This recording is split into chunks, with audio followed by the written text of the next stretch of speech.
Graeme, how did you enjoy the service this morning? Well, it's one of them. I think it was the best organised that I'd been to for many years. For one thing, the area is very spacious. The only problem was, of course, that on damp grass it was a bit hard on kneecaps, etc. But it was well done. And I've been to a lot of RSA groups over the years. My grandson's helped. He's my minder. But he has a right to be here. His dad was in the Second World War also. But I was rather surprised this morning when they called for members of the Second World War. There was only 5 of us there. And I'm told by some authorities that I'm the oldest field gunner left in the country. That's not Gaga. There may be 1 or 2 in Auckland, but there's none in the South Island that I know. So I've been invited to various organisation meetings.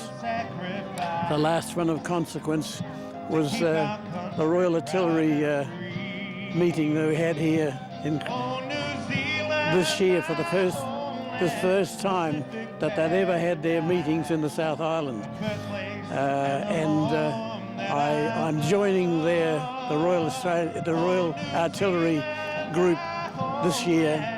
And I hope next year, if all goes well, and if I'm still around, I'll go to the one in Auckland, where it's usually held. Oh, wow. But I was pleased at the one here because I had the pleasure of being the guest of honour, and I was in the company of colonels. One of them, his father, was our Royal Artillery chief during the Second World War, and I knew his father. I'd met him. In fact, I was one of the few people that ever said no to him, because he asked me if I'd be prepared to join a newly to be set up artillery unit and go to Yugoslavia and help clean up the remnants of the problems there. And I said, no thanks, I've had enough of war. I can't say any more about the Yugoslavs. It might be offensive if I mentioned it, but they were difficult people. Yeah. And I had a very good friend, a young Englishman, who was their British liaison unit officer, and he said it was the hardest job he ever had in his life. So they didn't give me much opportunity of being anything but negative in my reply, so I said no.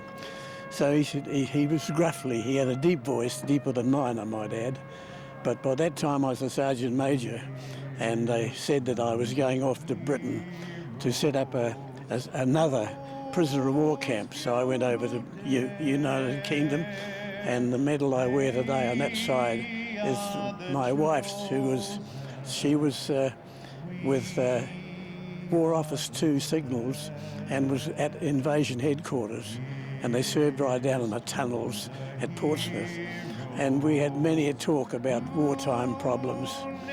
It was very interesting, but she passed away about 2.5 years ago after 64 years and 114 days, and I remember every one of them. She was a sweetheart. So when I arrived back in Cairo, they said to me, you volunteered for something once. I said, yes, I did. I was in a place they called Happy Valley, and it was anything but happy. We were getting a very rough time, heavily shelled. The number 3 gun next to me was wiped out, and some fellow I'd never seen in my life before turned up and said, we're looking for a volunteer. And I said, what, now? Can I go now? He said, no, it's later. And 1 year later, they told me I was going to Britain.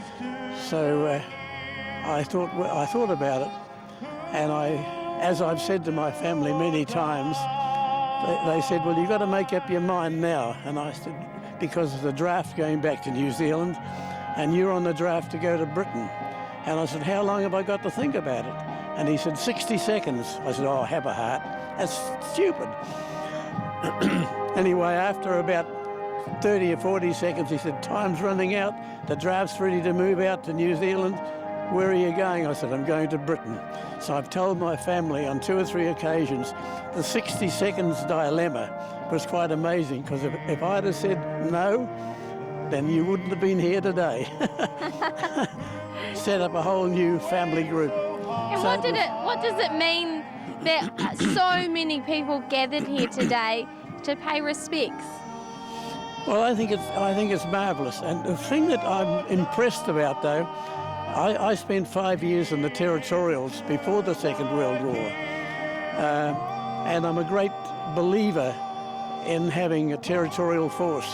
In fact, my other grandson is a young officer now stationed in the Nelson area, and he's been in the territorials. He's also served overseas on a couple of stints. Thank you very, very much. But I didn't go away completely green. I knew what the Army was about, and a lot of the technical things that I had learned here as a territorial, I found it easier to fit in when I was away. So I think the Army is very necessary for young people. Discipline, very good. And life generally is difficult enough just to survive these days. And the only thing that I can say and finish about the Second World War was that it was actually a gentleman's war, because you knew who your enemy was. You knew that if he had a certain uniform on, you shot at him if necessary. You knew that all the things that were likely to happen in warfare was religiously followed by both armies. And we were fortunate that we were living in that type of campaign at those days. These days, things totally different. You can be blown up by one of your own people standing around, because the world is a sad place, I think. I suppose that sounds negative, but I don't think so. I think it's just a matter of being prepared. Yeah, that's true. But I am a believer in the territorial force.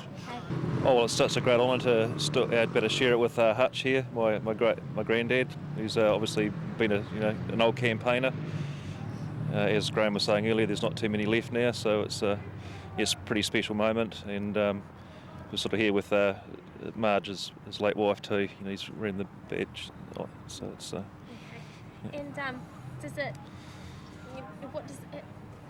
when you're thinking about the fact that your granddad was at war, what does that, and your dad, he was saying, how does that make you feel? Is that sort of... Oh, I'm proud of the sacrifice that they've laid down for us, and I just hope all the younger generations, appreciate what they've done for us, and it's because of them we live in such a great country now. So, yeah, really appreciate it. Thank you. That's Okay, all I need. thanks. Thank you so much for that.